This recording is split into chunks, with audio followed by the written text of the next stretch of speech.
Alhamdulillahi wahdah,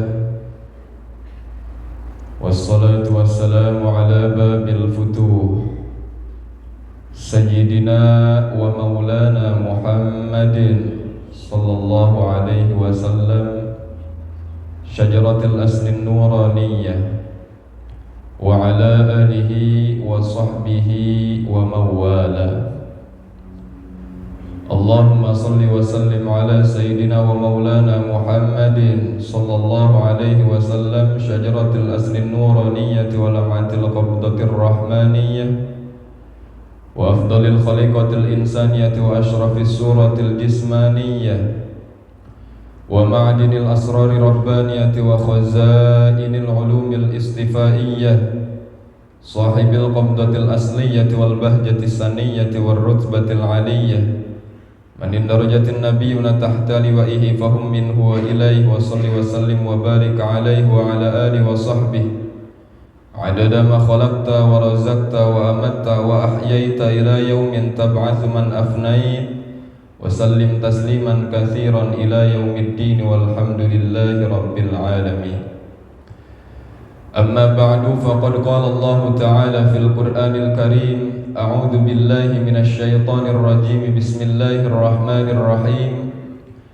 Qul hal yastawil ladzina ya'lamuna wal ladzina la ya'lamun. Al-ayah. Wa qala nabiyyuna wa nabiyyukum Muhammadun sallallahu alaihi wasallam, man 'amila bima 'alima warathahu Allah ta'ala ma lam ya'lam. Wa qala an-nabiyyu aidan fi hadisin akhar, innamal a'malu binniyat wa innamal likulli imri'in ma nawa, faman kanat hijratuhu ila Allah wa rasulih fa hijratuhu ila Allah wa rasulih, wa man kanat hijratuhu lid-dunya yusibuha aw imra'atin yankihuha fa hijratuhu ila ma hajara ilaihi. Shadaqallahul azim wa shadaqa rasuluhun nabiyyul habibul karim, wa nahnu ala dhalika minasy syahidin wasyakirin walhamdulillahi rabbil alamin. Pertama-tama yang saya hormati, yang saya muliakan, Bapak DKM Masjid Jami' Baitul Izzah, yakni Bapak Ustadz Kaswadi,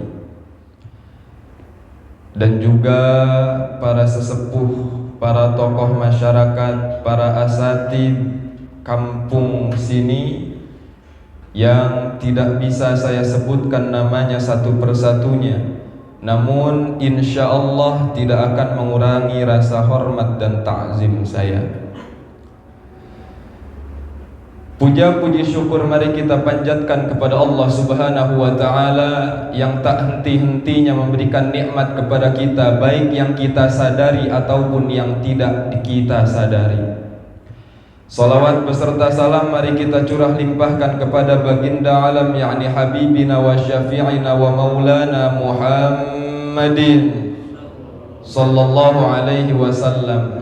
Dengan membaca salawat, yuk mari sama-sama kita membaca sholawat kepada Nabi, agar semoga pengajian ini diberikan keberkahan dengan wasilah bersolawat kepada baginda Nabi Muhammad sallallahu alaihi wasallam.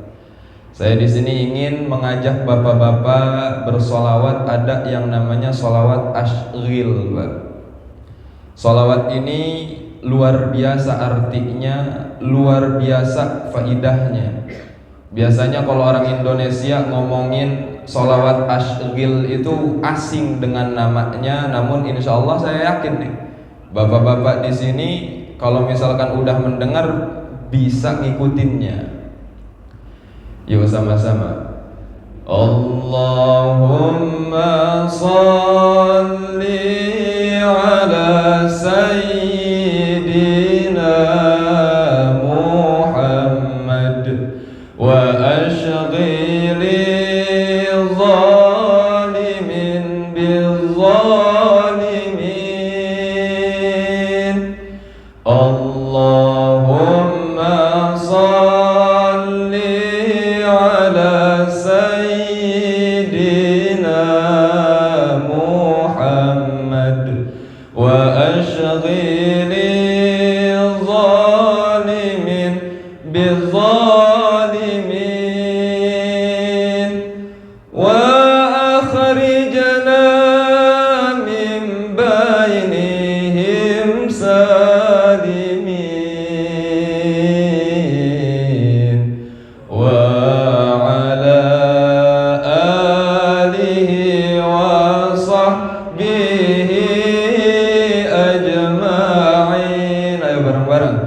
Allahumma salli ala Sayyidina Muhammad wa ashghili zalimin bizzalimin. Allahumma salli ala Sayyidina Muhammad wa ashghili zalimin bizzalimin wa akhrijna min bainihim salimin wa ala alihi wa sahbihi ajma'in. Alhamdulillah. Para jemaah yang saya hormati, ada kutipan ulama ketika kita belajar tentang agama itu kita akan bertemu dengan kaidah man lam ya'rif qimata syai'in lam yuhrimhu. Ulama berkata bahwasanya barang siapa yang tidak mengetahui nilai ataupun keistimewaan sesuatu, maka orang tersebut tidak akan menghargainya. Barang siapa yang tidak mengetahui keistimewaan sesuatu, barang siapa yang tidak mengetahui nilai sesuatu, maka orang tersebut tidak akan menghargai sesuatu tersebut. Dan itu terjadi di mana? Dan itu terjadi di lingkungan kita semua. Itu semua terjadi dari kalangan anak kecilnya, anak mudanya, remajanya, sampai ke yang dewasanya, bahkan ke yang tuanya. Salah satunya apa? Salah satunya sholawat yang tadi kita baca. Sholawat yang tadi kita baca, kalau misalkan saya tanya ke bapak-bapak di sini, kira-kira sering mendengar atau enggak itu di Indonesia, Pak? Sering ya? Pertanyaannya, kira-kira yang paling sering melantunkan sholawat tersebut itu orang dewasa apa anak-anak kecil di masjid sebelum maghrib, Pak? Kira-kira kalau ditanya, kan kalau misalkan kita ditanya tadi, kira-kira kenal gak dengan sholawat yang tadi? Kenal. Familiar gak? Familiar. Pernah ngedengar gak? Pernah ngedengar. Nah, yang ngisi di sini semuanya alhamdulillah bapak-bapaknya. Pertanyaannya, kalau kenal semua, tapi faktanya di Indonesia ini ketika membaca sholawat yang tadi itu yang paling sering kira-kira anak kecil sebelum maghrib di masjid atau bapak-bapaknya tuh? Anak kecil. Dikarenakan apa? Man lam ya'rif qimata syai'in lam yuhrimhu. Dikarenakan apa? Ketidaktahuan seseorang terhadap nilai sholawat tersebut. Lalu bagaimana caranya kita ingin menghargai sesuatu yang berharga? Kita cari tahu apa sih keistimewaannya. Kita cari tahu apa sih nilainya. Kadang-kadang orang kalau dibilangin sama bahasa ulama, kadang-kadang orang tuh kalau ditegur sama ustadz, kadang-kadang orang kalau ditegur sama kiai itu nggak langsung nurut. Karena bahasanya apa? Oh, nasihatnya bahasa Arab, nggak ngerti kita mau ke bahasa Arab. Yuk kita analogikan kalau emang nggak cukup dengan bahasa Arab. Analogi sederhana berkaitan kaidah man lam ya'rif qimata syai'in lam yuhrimhu. Yuk kita sama-sama kita contohkan. Kita di sini sama-sama tahu yang namanya hewan itu ada salah satunya namanya monyet. Sepakat ya? Ada namanya hewan, satu hewan namanya monyet. Kira-kira kalau misalkan seekor monyet itu kita berikan dua pilihan, Pak. Pilihan yang pertama, pilihannya buah pisang. Pilihan yang kedua, emas. Kira-kira Pak, kira-kira bapak-bapak nih ya, kalau ditanya monyet kalau punya dua pilihan, yang satu emas, yang satu pisang, kira-kira yang mana yang diambil Pak? Sederhana. Yang diambil apa? Pisang. Karena apa? Karena bagi monyet yang berharga itu pisang. Kenapa yang berharga itu pisang? Cukup sederhana. Karena yang monyet ketahui nilainya, karena yang monyet ketahui keistimewaannya, itu hanya pisang.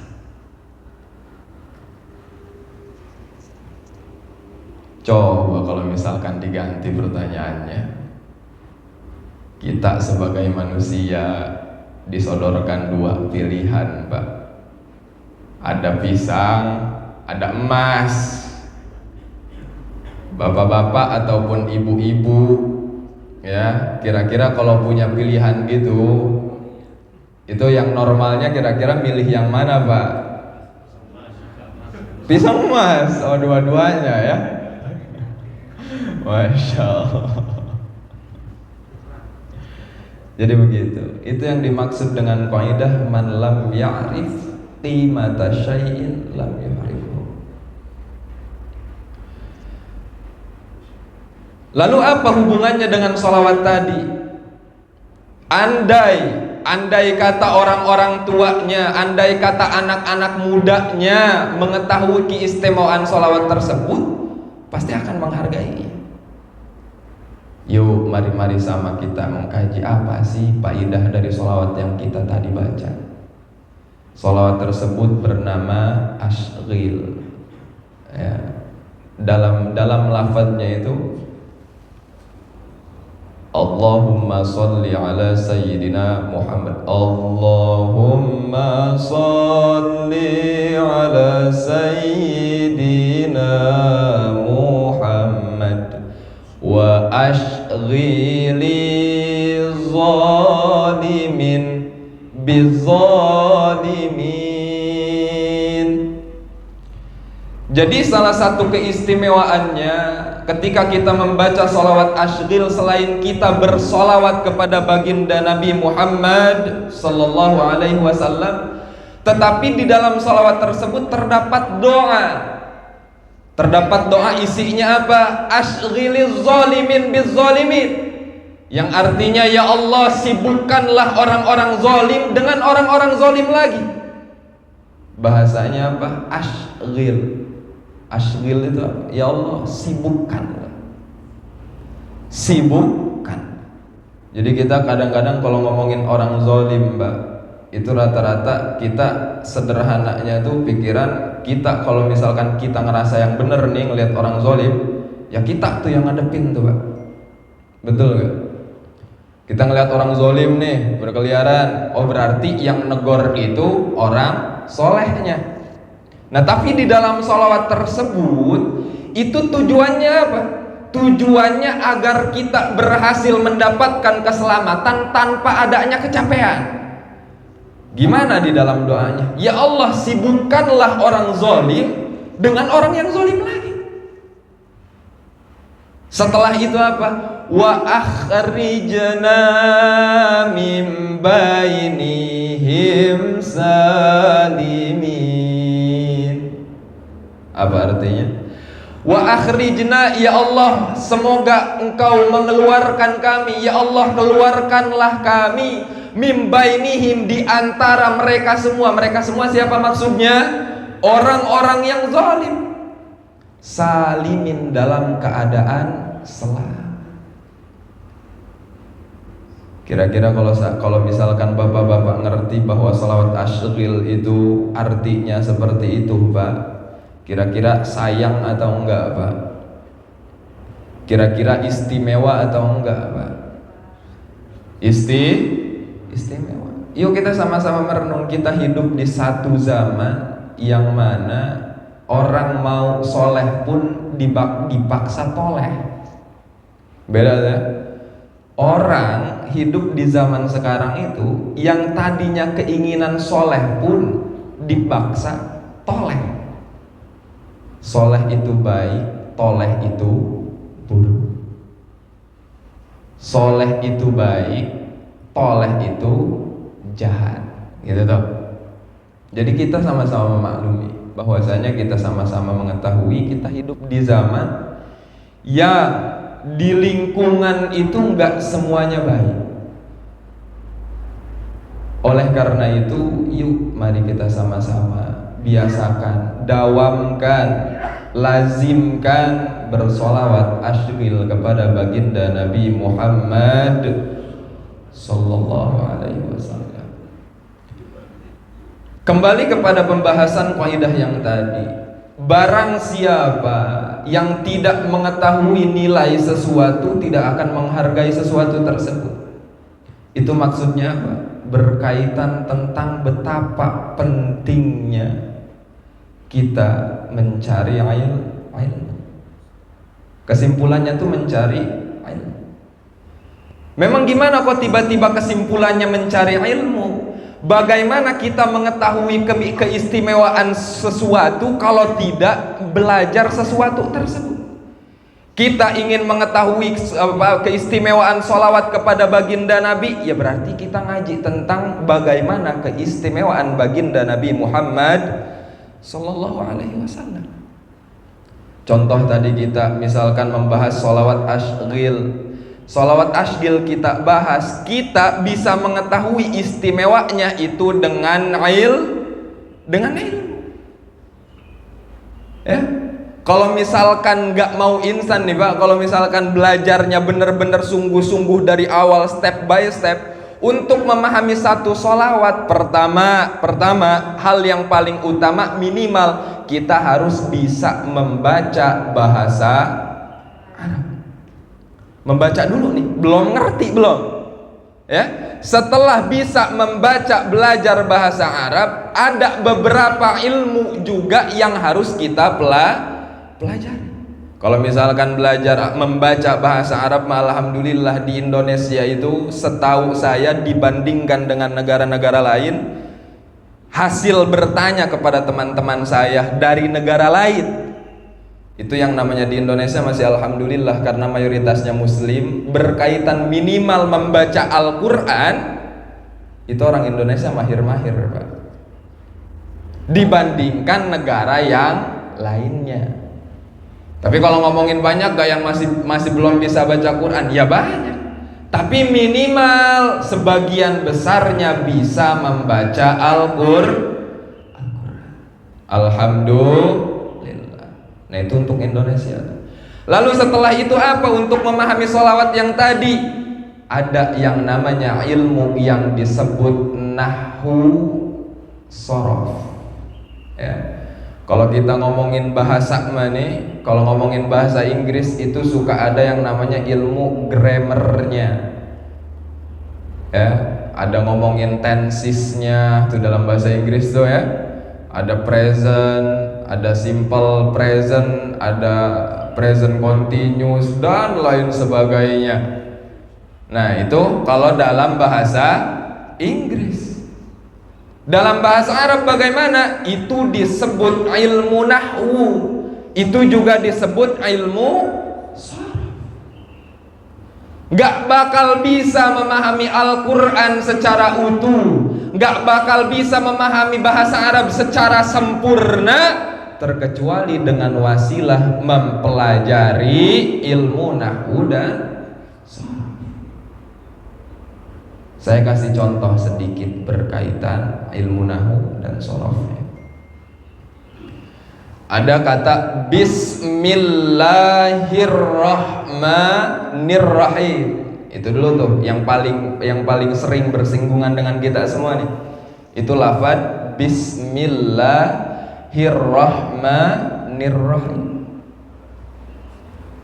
Apa kaitannya? Bahasan dalam ilmu nahwu berkaitan Bismillahirrahmanirrahim. Bismi ba sin mim. Mi yang ada di huruf mim itu bisa dibaca kasroh, ya. Kenapa dibaca kasroh? Di dalam ilmu nahwu dijelaskan adanya huruf jar. Allahi seterusnya ada lafadz ismi, setelah itu Allahi. Allahi pun dibaca kasroh. Kasroh itu kenapa? Karena i'robnya sedang jar. Kenapa jar? Karena menjadi mudhof ilaih dari al-ismi sebelumnya. Nah, itu contoh pelajaran nahwu. Bagaimana dengan sorofnya? Contoh dalam sorof itu bahasan Ar-Rahmanir Rahimi. Ar-Rahmani itu kalau dalam bahasa sorofnya itu disebut sighat mubalaghah. Maksudnya apa sighat mubalaghah? Sighat mubalaghah itu adalah suatu bentuk kata bahasa Arab yang menunjukkan arti sangat, Pak. Nah, itu disebut sighat mubalaghah. Kenapa kok menggunakan sighat mubalaghah? Karena Ar-Rahmani dan Ar-Rahimi di sini sedang menjelaskan sifat-sifat Allah. Jadi kalau misalkan kita perincikan tuh, kalau ngomongin rasa sayang, ada yang sayang, ada yang sayang banget. Nah, yang paling sayang siapa? Allah. Karena menggunakan sighat mubalaghah. Nah, kurang lebih contohnya seperti itu. Nah, itu untuk memahami bahasa Arab. Baik itu sholawat, baik itu bacaan sholat, baik itu Al-Quran, baik itu kitab-kitab turas para alim ulama. Itu bermodalkan apa? Bermodalkan bahasa Arab. Dan ngertinya kita kepada bahasa Arab membutuhkan dua ilmu tadi. Yang pertama nahwu dan yang kedua sorof. Itulah kenapa ilmu nahwu sorof itu menurut hukum fikihnya itu hukumnya fardu kifayah. Kenapa fardu kifayah? Kenapa fardu kifayah? Karena sangat penting, bukan sunnah tuh. Jadi hati-hati kalau misalkan satu kampung nih, semuanya nggak ada yang hidup belajar nahwu dan sorof. Hati-hati, akan berdosa satu kampung. Segitu juga alhamdulillah bukan hukumnya fardu ain. Kalau misalkan fardu ain, bayangin setiap orang dituntut punya kewajiban untuk belajar nahwu dan sorof. Baik, selanjutnya para jamaah yang saya hormati, berkaitan betapa pentingnya kita belajar agama di zaman milenial ini. Tadi kalau kata Bapak DKM ya, zaman milenial. Kenapa sangat penting? Yuk sama-sama kita renungi bahwasanya berapa banyak kita hidup lahir di dunia itu mengemban agama Islam itu bukan karena mencari, tapi karena apa? Karena warisan dari orang tua.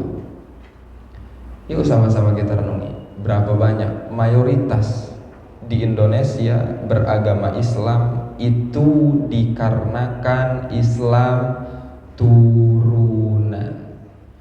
Apakah salah? Sangat tidak salah. Baik tidak? Sangat baik. Tapi hati-hati, yuk.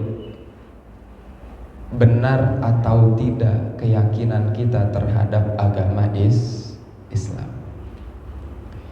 Dalam Islam kita mengenal yang namanya bahasan ada iman, ada Islam, ada ihsan.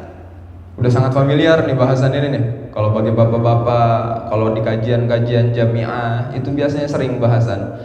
Ada iman, ada Islam, ada ihsan.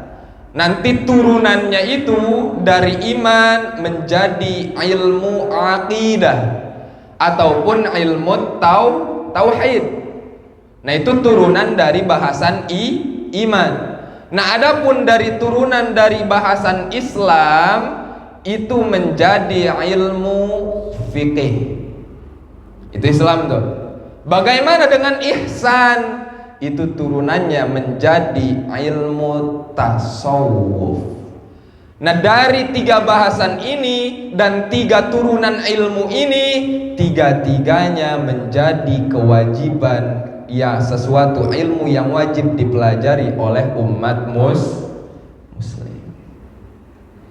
Tapi yang paling urgent, yang paling penting, kita suka ngelihat gak Pak? Kita suka merenung atau tidak? Kita suka ngeh atau enggak?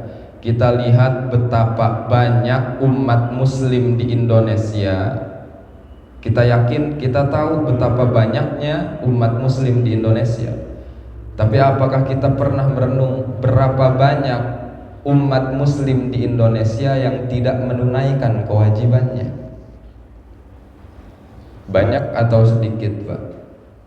Contoh, dalam satu kampung ada 50 orang. Kira-kira yang ngisi masjidnya itu full semuanya 50 orang atau sebagiannya, Pak? Atau mungkin sebagian kecil? Kira-kira rata-rata yang ngisinya sebagian. Lalu kalau misalkan ditanya, kenapa kok bisa seperti itu? Kira-kira jawabannya apa, Pak? Jawabannya adalah, yuk kita periksa lagi bagaimana dengan keyakinan kita, bagaimana dengan akidah kita. Yuk kita analogikan kembali. Bapak-bapak di sini kalau saya tanya, hidup di dunia berjuang atau enggak, Pak? Berjuang atau enggak, Pak? Banting tulang berjuang atau enggak, Pak? Berjuang. Kalau misalkan ditanya bapak-bapak di sini, perjuangan bapak hidup di dunia ini yang paling besar itu memperjuangkan apa?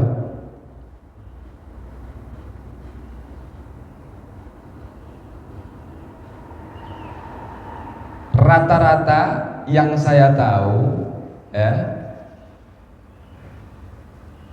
banyak kepala keluarga yang sangat memperjuangkan kehidupan keluarganya berkaitan finansial. Ya, ini contoh analogi, ini kita bahasan analogi. Hampir semua setiap keluarga, kenapa hampir? Karena ada kepala keluarga yang tidak bertanggung jawab. Poinnya itu toh. Makanya bahasanya hampir setiap kepala keluarga pasti memperjuangkan keluarganya dalam segi finansial secara mati-matian. Kira-kira kalau saya tanya, rahasianya para kepala keluarga itu berjuang mati-matian itu karena apa? Jawabannya pasti karena mempunyai alasan, mempunyai sebab, bukan sebab, mempunyai alasan ataupun motivasi. Contoh, ada suatu keluarga yang memang hidupnya sederhana, bahkan bisa dibilang tidak berkecukupan. Nah, kira-kira kalau misalkan ada satu keluarga begitu, kepala keluarga ini panik gak ngelihat anaknya kelaparan, Pak? Panik gak ngelihat istrinya kelaparan, Pak? Panik, udah pasti. Nah, dikarenakan panik tersebut, orang tersebut akan otomatis berjuang mati-matian sekemampuan dia. Nah, itulah alasannya kenapa para setiap keluarga itu, kepala keluarganya pasti berjuang mati-matian dalam segi finansial. Karena alasannya satu, takut anaknya mati kelaparan. Karena alasannya satu, takut keluarganya mati kelaparan. Maksudnya apa saya di sini analoginya, Pak? Ketika kita mempunyai iman, ketika kita benar mempunyai akidah, ketika akidah kita benar, ketika keyakinan kita benar kepada Allah, itu bisa menjadi alasan yang cukup untuk menunaikan semua kewajiban kepada Allah Subhanahu wa ta'ala. Kalau kalau misalkan disampaikan oleh para tokoh agama, andai kata disampaikan oleh para guru, andai kata disampaikan oleh para kiai berkaitan seramnya siksaan neraka, berkaitan indahnya kenikmatan surga, walaupun disampaikan beribu-ribu kali, kalau memang tidak meyakini, ya nggak bakal berpengaruh.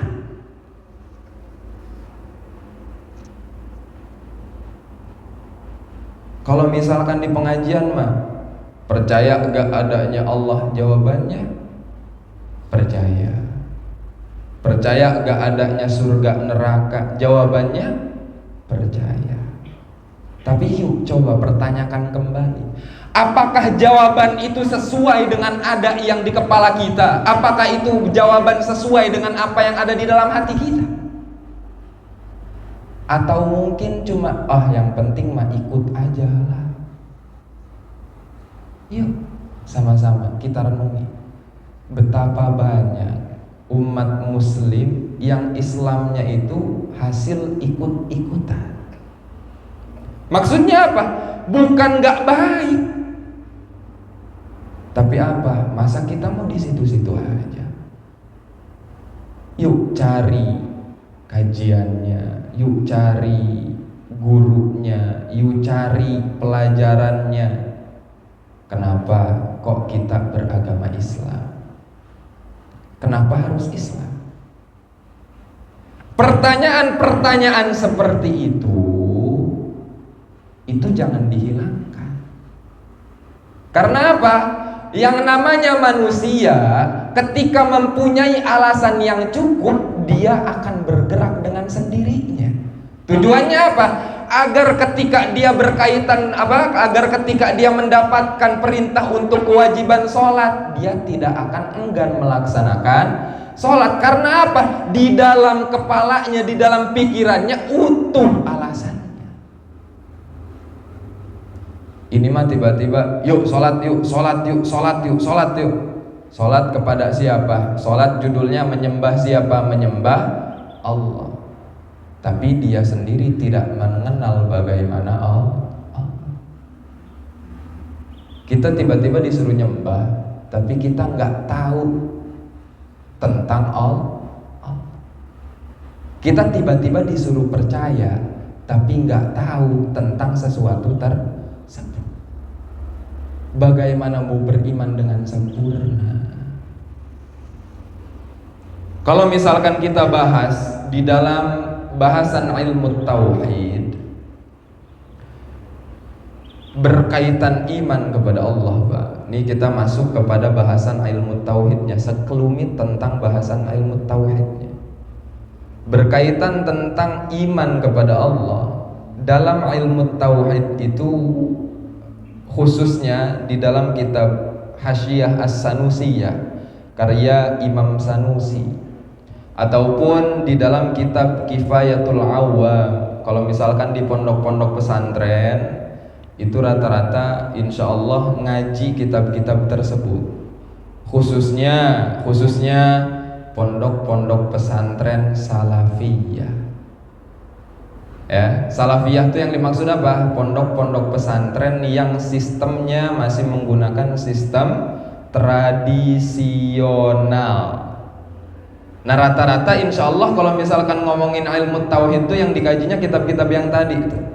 Kitab-kitab siapa? Kitab-kitab para ulama salaf, kitab-kitab para ulama terdahulu. Al-ulama warasatul anbiya. Nah, di dalam bahasan tauhid, khususnya di dalam dua kitab yang tadi saya sebut, berkaitan iman kepada Allah, itu tidak cukup dengan taklid.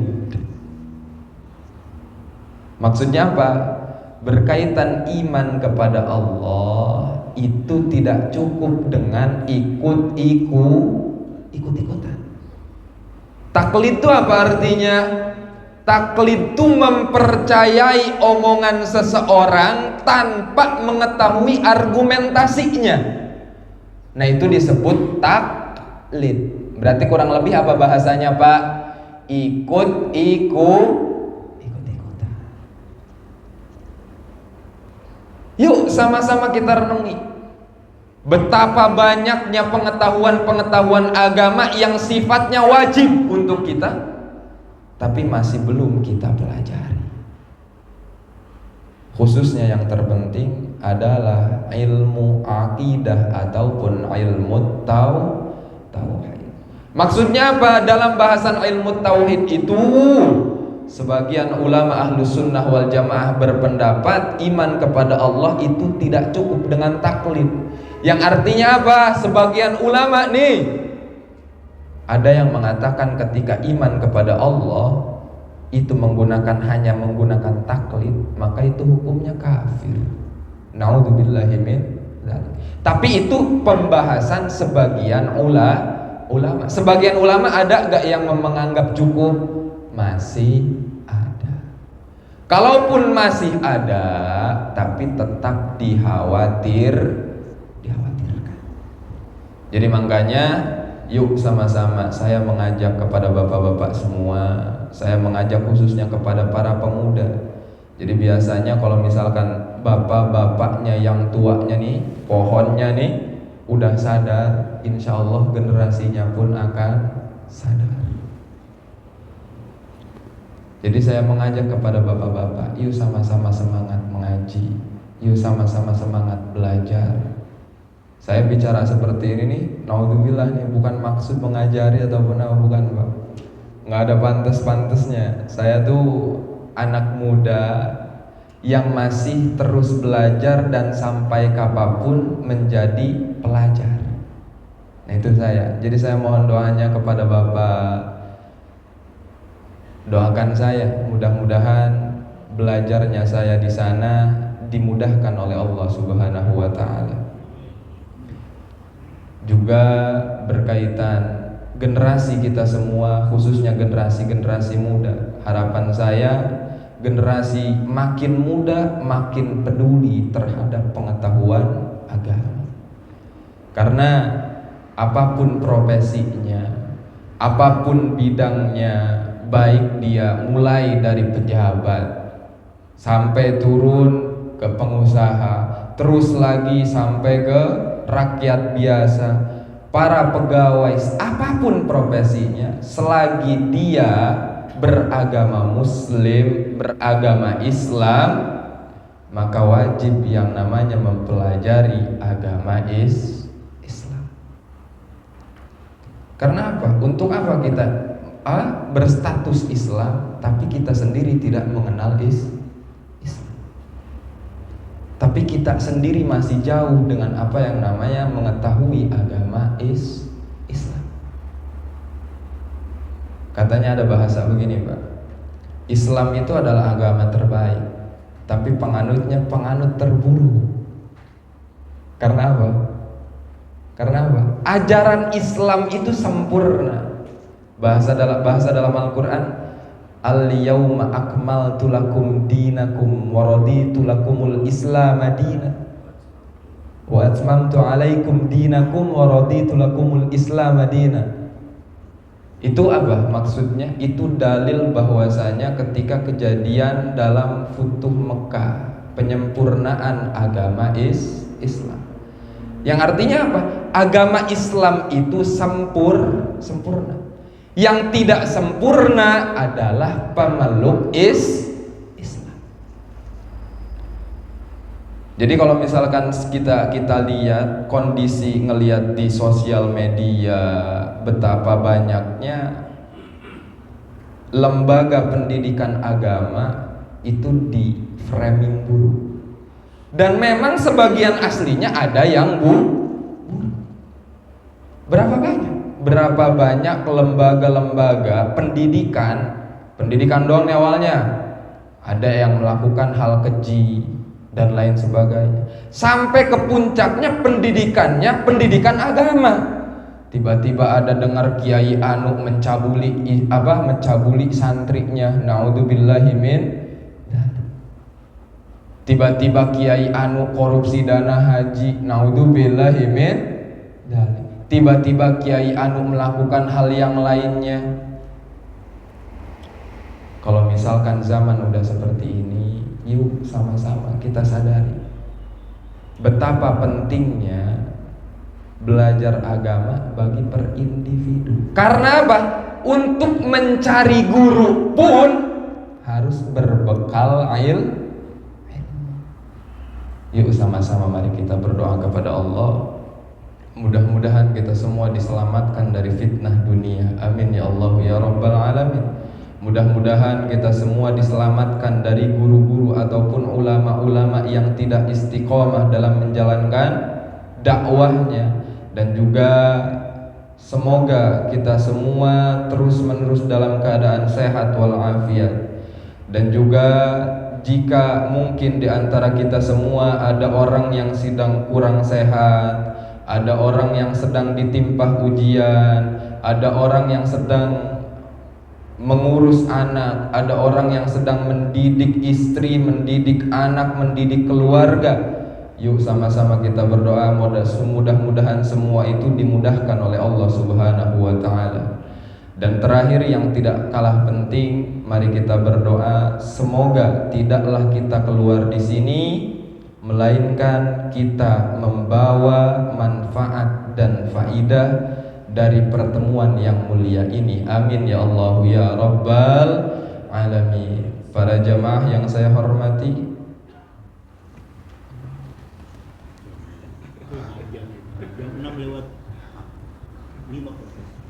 jam 6 lewat 5 menit.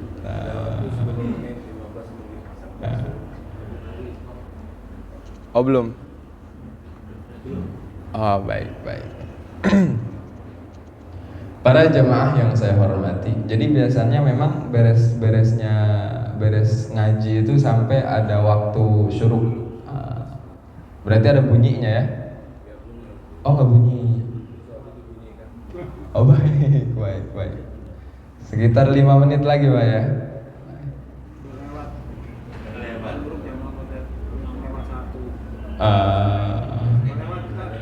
Jadi kira-kira mau dilanjut atau enggak Bapak? Baik, dilanjut dengan tanya jawab. Baik. Para jamaah yang saya hormati, berkaitan materi mungkin hanya itu yang bisa saya sampaikan. Mohon maaf atas segala kekurangan, kekhilafan. Terima kasih atas segala perhatian. Billahi taufiq wal hidayah. Assalamualaikum warahmatullahi wabarakatuh. Tadi katanya dilanjut dengan sesi tanya jawab ya. Berkaitan sesi tanya jawab, silahkan, dan insya Allah akan saya jawab dengan bekal apa yang saya ketahui. Karena apa? Karena betapa pentingnya kita menyadari ada ucapan ulama, qaulul adri ilmu, mengucapkan saya tidak tahu bertepatan dengan sesuatu yang benar tidak tahu, itu adalah suatu ilmu. Baik, terima kasih. Dipersilahkan kepada Bapak. Assalamualaikum warahmatullahi wabarakatuh.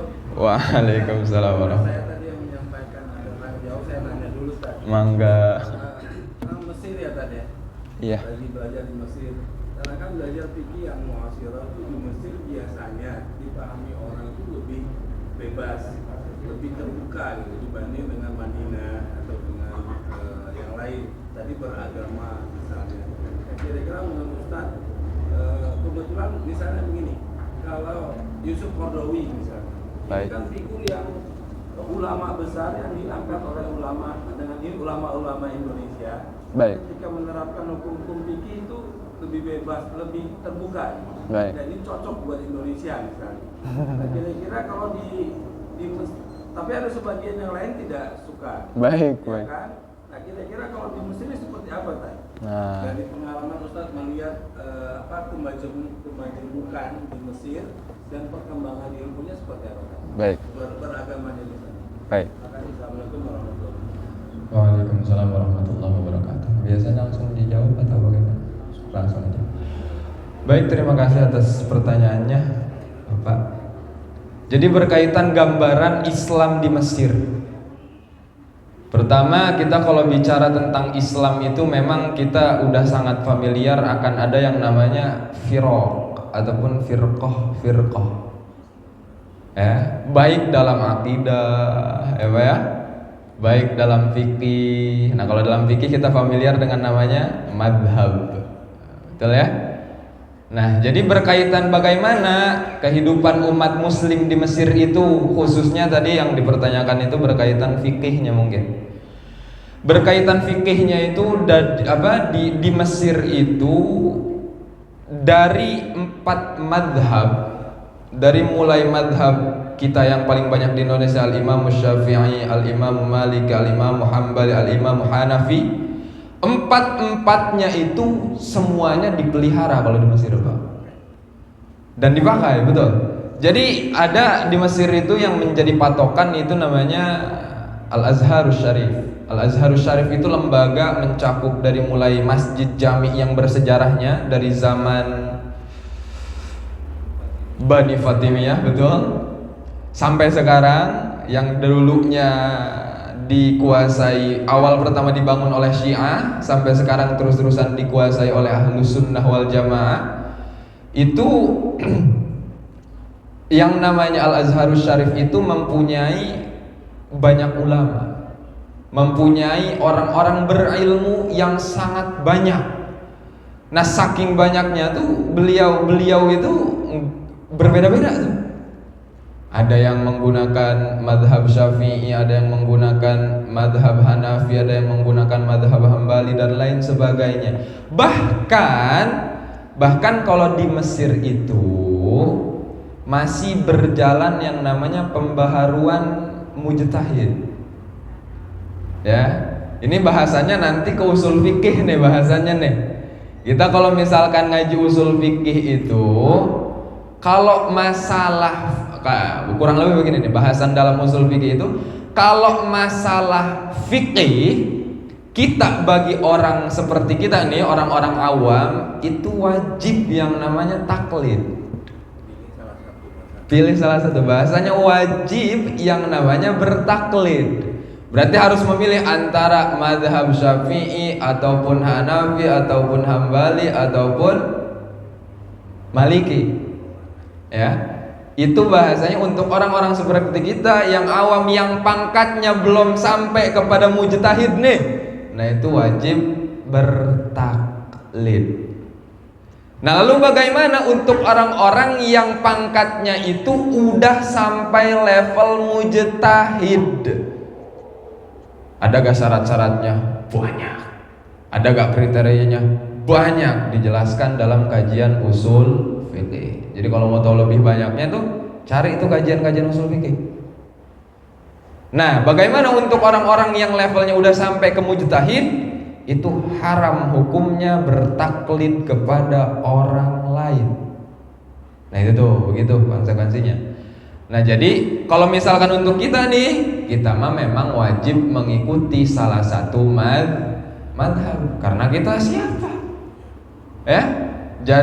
Buat jadi penanggung jawab belajar agamanya para keluarga aja belum tentu becus kita mah nih. Khususnya saya pribadi gitu. Apalagi nyampe menjadi mujtahid gitu. Jadi untuk di Mesir sendiri itu ada yang namanya Darul Ifta, Pak. Darul Ifta itu yang mengelola segala hukum-hukum yang berkaitan tentang muasirah lah bahasanya, yang kekinian, yang terus berkembang. Nah, itu ada namanya lembaga Darul Ifta. Nah, cuma lebih enaknya di sana, Pak, Darul Ifta di sana itu dianggap oleh seantero Mesir. Dalam arti apa? Bukan berarti nggak ada yang kontra ya, ada yang kontra tuh, cuma gelombangnya kecil, gitu. Jadi hampir contoh ya, menentukan hilal Ramadan, menentukan hilal Syawal. Kita lihat betapa banyak perbedaan di Indonesia terjadi. Yang tanggal 1, yang ini tanggal 1 Ramadannya hari ini, yang ini tanggal 1 Ramadannya hari itu. Nah, kalau di Mesir itu tok mentok ketika memang Darul Ifta mengatakan 1 Ramadan itu jatuh pada hari Minggu, nah itu seluruh Mesir berpuasa pada hari Minggu. Dan kepengurusan Darul Ifta itu yang nantinya pengurus Darul Ifta itu disebutnya mufti Mesir. Kalau zaman yang sangat terkenal tuh yang kalau dari Mesir ada ulama namanya Syekh Ali Jum'ah. Nah, beliau tuh itu mantan muftinya Mesir. Karena apa? Pernah menjadi ketua Darul Ifta tadi. Dan itu terus-menerus ada kaderisasinya. Nah, cuma yang kan kita udah tahu nih kondisi Mesir itu begitu tuh. Jadi walaupun mereka berbeda-beda nih, Pak, itu wajar. Karena memang pelajar-pelajarnya mumpuni. Jadi ketika orang ngelihat sholat itu berbeda gerakannya, itu nggak langsung judgement, oh ini udah pasti sesat nih. Nggak langsung begitu tuh. Nggak langsung begitu. Tetapi apa? Ditabayun terlebih dahulu, ada nggak dasar dalilnya. Kalau memang ada dalilnya, nggak boleh dihinakan, wajib dihormati. Itu maksudnya. Nah, cuma terkadang yang susah di Indonesia itulah yang namanya tadi Anda bilang, pentingnya belajar agama di masa milenial ini. Karena apa? Karena dengan bertambahnya edukasi berkaitan tentang pemahaman agama, itu akan berkembang juga yang namanya saling menghormati satu sama lain. Gitu kurang lebih. Baik, terima kasih. Bagaimana Bapak, cukup? Yusuf Qaradawi kira-kira gimana kalau dipahami di sini?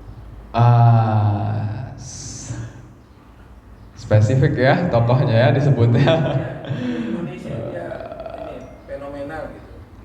Berkaitan Syekh Yusuf, beliau itu salah satu ulama yang sama disebutnya kontroversi juga gitu di Mesir pun. Jadi karena memang fatwa-fatwanya banyak yang berbeda gitu, akhirnya ya seperti itulah terjadinya. Dan sebetulnya ketika memang pro kontra itu dengan ilmu, itu adat istiadatnya para alim ulama, bahasanya al-ikhtilaf rahmatun, ikhtilaful ulama rahmatun. Tapi bagi ulama yang benar-benar ulama, bukan yang berbeda karena gengsi, bukan yang berbeda karena iri, dengki, bukan yang berbeda pendapat karena memperjuangkan gua mah yang penting gua yang menang, mau bener mau salah, bukan yang begitu.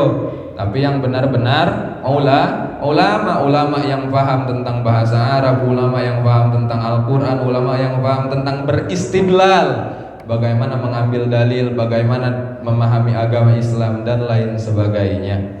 Itu yang disebut perbedaan adalah suatu rahmat. Gitu. Terima kasih. Cukup.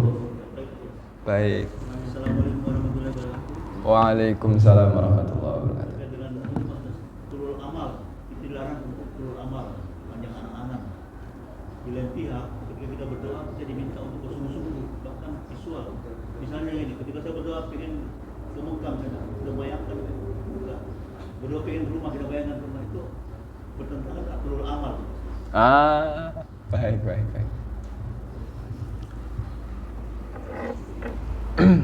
Tulul amal ya. Tulul amal, to, waw, lam, hamzah, mim, lam. Amalnya tuh bukan menggunakan ain tuh ya. Amalnya tuh menggunakan hamzah. Karena kalau amal pakai ain itu perbuatan. Tapi kalau amal itu angan, hayalan lah bisa disebut begitu tuh. Ataupun kata anak sekarang mah hampir masuk overthinking juga lah gitu, kurang lebih. Itu gimana berkaitan, kan nggak boleh katanya, ini berarti bahasanya bahasan kajian tasawuf Pak biasanya ya. Jadi ilmu yang fokusnya itu menata keadaan hati kita sebagai umat muslim. Salah satunya larangannya itu adalah tulul amal, jangan banyak berhayal gitu. Tapi satu sisi ada juga yang menganjurkan ketika kita berdoa itu harus kekeh ya, harus bersungguh-sungguh. Bahkan saya mendapatkan satu doa, ijazahan doa dari guru. Amin ya Allah ya Rabbal Alamin, amin ya Allah ya Mujibas Sa'ilin, amin ya Allah ya Muhibbal Mulihin. Nah yang terakhir tuh, Amin ya Allah ya muhibbal mulihin. Ya Allah, wahai zat yang mencintai orang-orang yang kekeh, bahasanya. Mulihin itu jamak, itu adalah isim fa'il dari alaha yulihu. Ya, nanti isim fa'ilnya itu mulihin. Nah, karena di situ orangnya yang dimaksud umat manusianya banyak, maka ibaratnya menggunakan jamak mudzakkar salim. Jadi kayak model muslimuna ataupun muslimina. Nah, itu mulihina gitu maksudnya tuh. Nah, itu maksudnya apa? Para guru tuh memang menganjurkan kita ketika berdoa itu harus sungguh, harus kekeh. Bahasa orang Sunda mah harus kayang cenah doa mah. Gitu tuh kalau kata orang Sunda mah. Cuma saya kurang main ke daerah Jawa, belum bisa bahasa Jawa saya. Jadi memang betul dianjurkan yang mana ketika kita berdoa kepada Allah itu harus dengan rasa sungguh. Jangan begini ngedoa tuh, jangan gua mah kata orang habis sholat harus ngedoa, ya udah gua ngikutin aja lah. Jangan begitu. Yuk sungguh-sungguh kita butuh apa? Minta ke Allah. Jangan ini mah bagian minta ke Allah formalitas, bagian minta ke manusia sungguh-sungguh. Bahkan sampai menghinakan diri. Jangan terbalik. Kalau mau menghinakan diri, ngedepeh, bahasa ngedepeh ke Allah. Gitu. Nah, lalu bagaimana tentang tulul amal? Tulul amal itu bisa kita simpulkan, bahasan tulul amal itu bukan harapan, Pak ya. Berbeda dengan harapan. Tulul amal itu kurang lebih diartikan lebih tepatnya adalah angan-angan hayalan. Jadi kalau untuk berharap bahasanya wala taqnatu mir rauhillah. Jangan sampai berputus asa dari rahmat Allah. Sebanyak apapun dosa kita. Tapi ingat, dalam bahasan ilmu tasawuf itu ada yang namanya roja dan khauf. Roja dan khauf itu apa? Roja itu artinya harapan, khauf itu artinya ketakutan. Nah, dari dua bahasan ini ada salah satu ulama tasawuf berkata, dua rasa ini diibaratkan dua sayap. Yang mana dengan dua sayap ini orang-orang muslim itu akan bisa terbang menuju ridhonya Allah Subhanahu wa ta'ala. Dalam arti apa? Ketika salah satu dari roja dan khauf itu patah, maka orang tersebut nggak akan bisa terbang, nggak akan bisa menuju kepada ridhonya Allah. Jadi maksudnya apa? Hidup di dunia itu, Pak, kalau kata orang sekarang mah harus balance, harus seimbang. Apanya? Harapannya tinggi, rasa takutnya pun harus tinggi. Karena apa konsekuensinya? Orang kebanyakan harapan lalai. Gua mah maksiat sekarang juga pasti diampuni oleh Allah.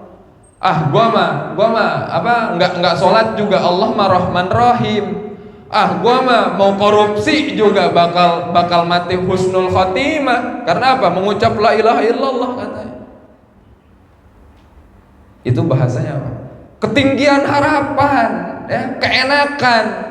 Dia bilang bahwa Allah itu punya Rahman Rahim, tapi dia lupa bahwa Allah Al-Adil wal Muntaqim. Dia nyebut dalilnya bahwasanya kita harus percaya, kita santai aja udah hidup di dunia mah gitu. Karena apa? Sifat Allah mah Maha Pengasih lagi Maha Penyayang. Memang sifat-sifat Allah cuma dua. Memang Allah tidak mempunyai sifat adil. Memang Allah enggak syadidul iqab. Allah mempunyai sifat dua sisi tadi.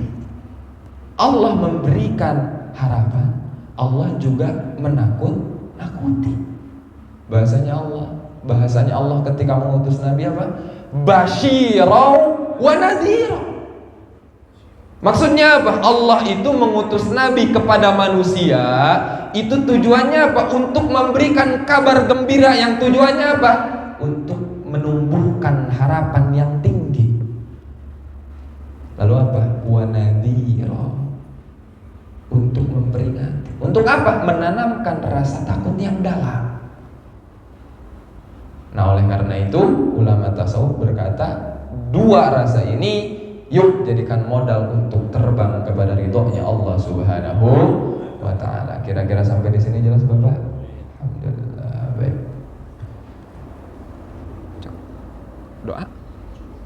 Doa atau apa?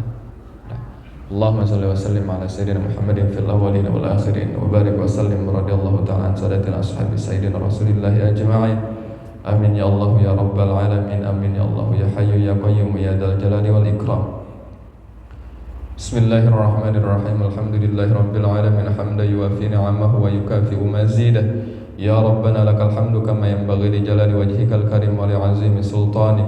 Allahumma inna nas'aluka minal khairi kullihi ajlihi wa ajlihi ma 'alimna minhu wa ma lam na'lam wa na'udzu bika minasy syarri kullihi ajlihi wa ajlihi ma 'alimna minhu wa ma lam na'lam. Rabbana atina fid dunya hasanah wa fil akhirati hasanah wa qina 'adzabannar. Subhana rabbika rabbil 'izzati 'amma yasifun. Wassalamun 'alal mursalin walhamdulillahi rabbil 'alamin.